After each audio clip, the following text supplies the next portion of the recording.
Por falar em Black Money, essa semana, uma das polêmicas da semana foram os jogadores brasileiros comendo o bife de ouro lá Sim. no Catar, né? O bife que tem uma... O Jefferson Tenório, seu escritor gaúcho também já passou aqui pela Opera Mundi, escreveu um artigo num certo tom crítico aos jogadores, mas reforçando muito a ideia de que a repercussão só é grande porque são pessoas negras comendo o bife de ouro e não pessoas brancas. Essa questão não coloca um limite, assim, um problema para o movimento negro? Eu estou querendo trazer isso da seguinte forma. O Jefferson tem toda a razão nisso. Eu tenho certeza que muito mais pessoas brancas comeram bife folhado a ouro do que pessoas negras. E que realmente a reação, o choque de ver isso só existe porque são pessoas negras. Mas nós não deveríamos estar chocados também com as pessoas brancas que comem bife de ouro? É exatamente isso, Haroldo. Eu também concordo parcialmente com o que o Jefferson fala, só que para mim é uma questão anterior a isso. Eu acho que há um limite de ostentação, seja quem você seja, não importa o patrimônio que você tem. Eu acho que tem coisas que são realmente imorais. E eu acho que o peso vem, eu quero me atrever a pensar isso, talvez seja poliana demais, porque eu acho que, pelo menos eu ou outras pessoas negras que me cercam, o pensamento é, dessas pessoas brancas, muito ricas, já nascidas em berço de ouro, eu não espero menos do que trazer um gesto imoral que para eles não faz nenhuma diferença, que para eles é normatizado, que para eles não tem consciência social porque eles assim são. Eu não espero o melhor delas.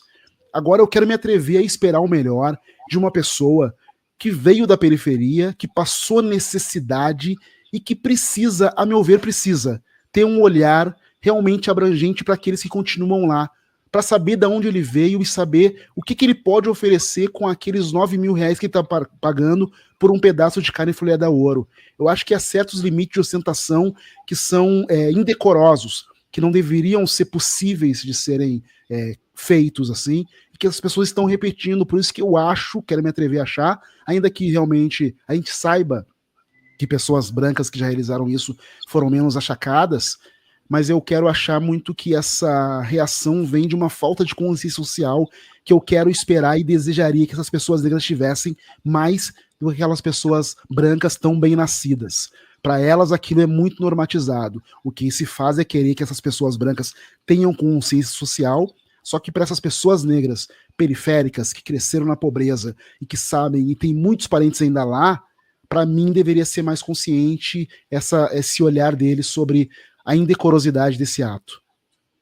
Tá certo. O Ale, a gente não pode partir para a reta final dessas perguntas sem falar um pouco do que significaram os 4 anos do governo Bolsonaro para as pessoas negras. Né? Eu acho que a gente está encerrando um ciclo. Eu queria que você fizesse uma espécie de balanço de expectativas do que você espera do governo eleito agora em outubro, do governo Lula.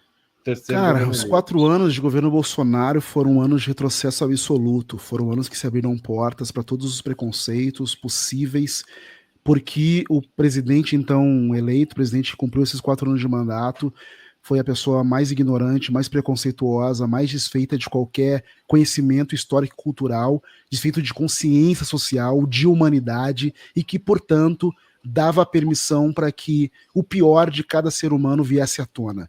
Esse homem permitiu isso e nós viemos vir à tona aquilo que até então se escamoteava. O racismo, o preconceito racial, o preconceito com LGBT, o preconceito com os indígenas, o descaso com a humanidade, o descaso com a pobreza, o que houve de pior, o que há de pior no ser humano aconteceu durante esses 4 anos. Foi um pesadelo do qual nós finalmente acordamos, que eu imaginava que ia demorar mais para a gente acordar, mas enfim, a porta foi aberta e essas pessoas estão aí agora, cheias de poder e prontas para tomar esse seu ódio em transformar isso em fator político, né?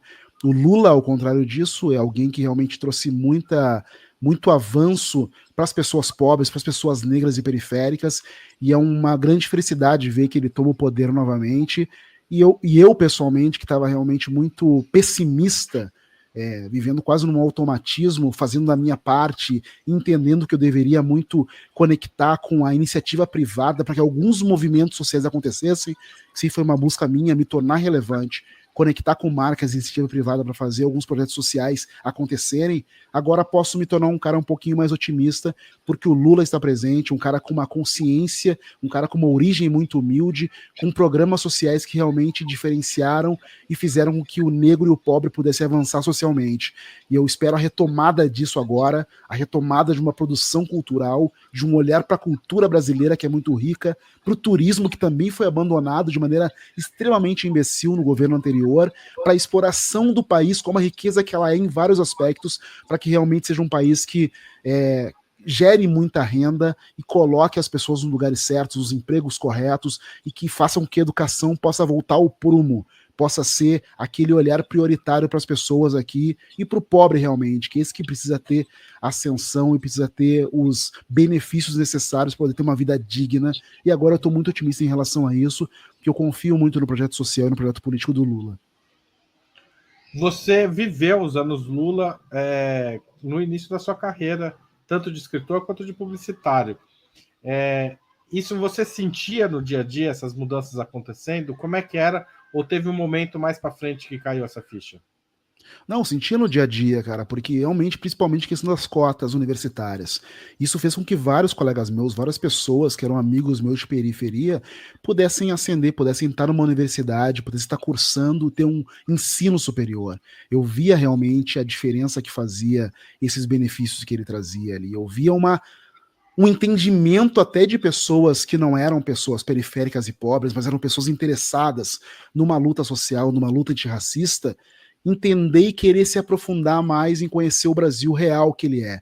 Pessoas que, mesmo algumas que eu convivi, donos de agências de publicidade, mas que tinham um entendimento social um pouco mais claro, assim, de que era preciso olhar e entender como essas pessoas viviam, como elas podiam ascender e como elas podiam, inclusive, conectar com os negócios desses empresários para que isso pudesse acontecer mais rapidamente.